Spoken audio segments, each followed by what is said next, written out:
Let's talk about simplifying power of a power.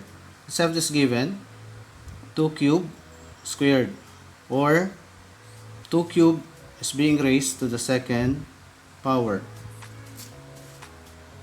In this given example,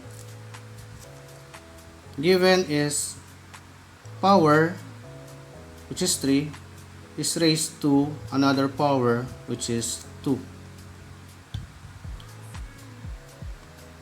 So 2 cubed squared is the same as 2 cubed times 2 cubed. Applying the rule in product of powers, all you have to do is to write the base, then you just add the exponents. So 3 plus 3 is 6.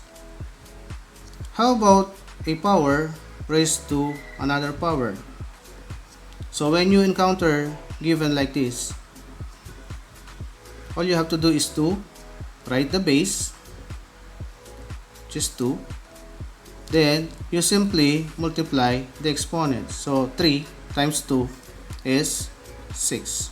So we have the same results. Another given, we have x to the 4th cubed.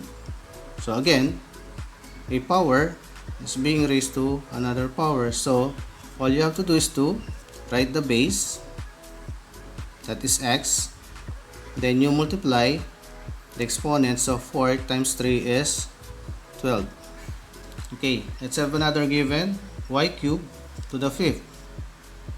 So the answer is, you just write the base, y, then 3 times 5 is 15. So we have y to the 15.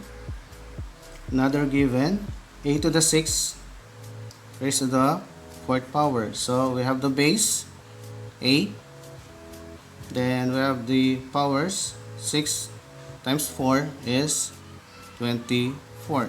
So a to the 24th.